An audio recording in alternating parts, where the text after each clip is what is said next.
Millions of parents are getting ready to send their babies off to college, but before they fly the coop, there is one more important thing to teach them about: money management. Joining us this morning is local financial professional Roger Cowen with Cowen Tax Advisory Group, and he's here to help us financially cram for college. All right, Roger, how old should parents be doing this for their kids? And way before this time, before they even head off to college, shouldn't they? Yes, young. How young? I say age 3.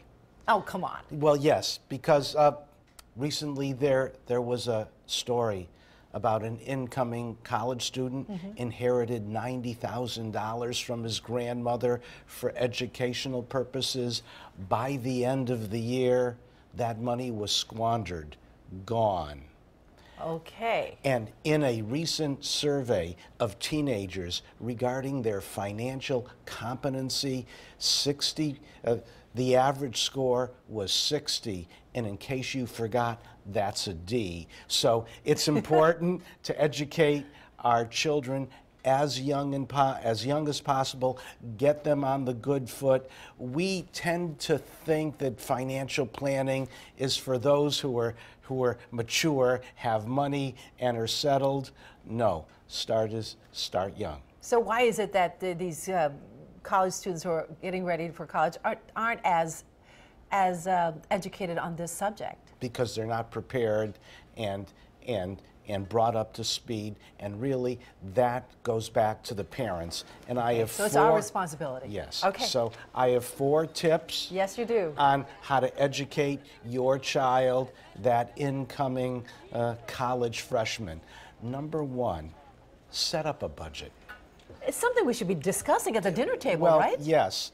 That old Ben Franklin T on one side, column, money coming in, that's credits. On the other side, debits, expenses, money going out. It's important for the child to understand money coming in, money going out. And I have a great budget worksheet on my website at cowentaxgroup.com. Roger, they can also be doing this with the kids' allowance, so those who are getting allowance right now. Absolutely. At 12 or 13 years old. Yes, and that brings me into my second tip: set up a savings and checking account for the child. The savings account will allow your child to save a little bit of money all the time. When you save a little money all the time, eventually you'll have a lot of money. Just keep your hand out of the cookie jar. Yes. Okay, so sometimes when I discuss this with my children, I say, all right, half of it's going to go to checking and half of it's going to savings. Is that a good way to look at that? Sure, sure. The important thing about a checking account is it allows you the ability to pay bills without having to carry around a lot of cash. That's a good way to begin to establish freedom.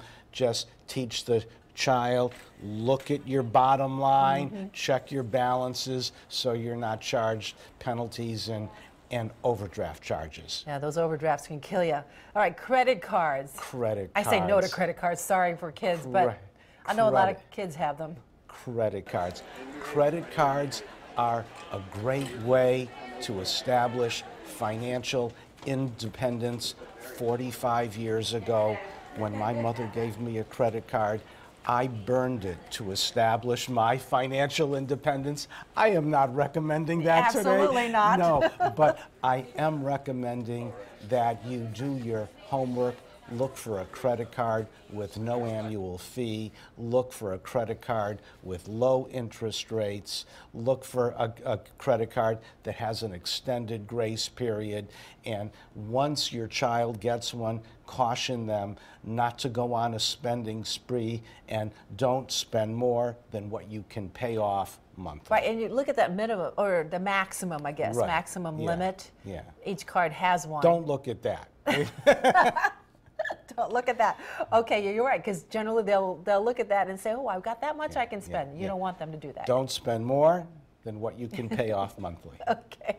All right, student loans, of course. That's a big problem for everybody, parents and students. Yeah, so let's get a leg up on it. How do we do that? Student loans. Most student loans provide a grace period where you can begin paying them off once you graduate.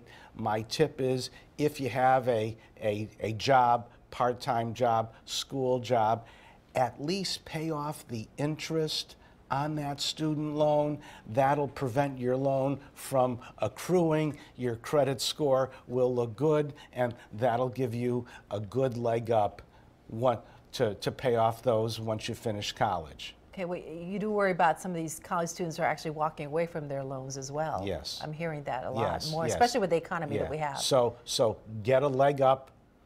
Start to pay off the interest as soon as possible so you can manage them once you finish school. All right, Roger Cowen, as always, thank you for great tips. Thank you.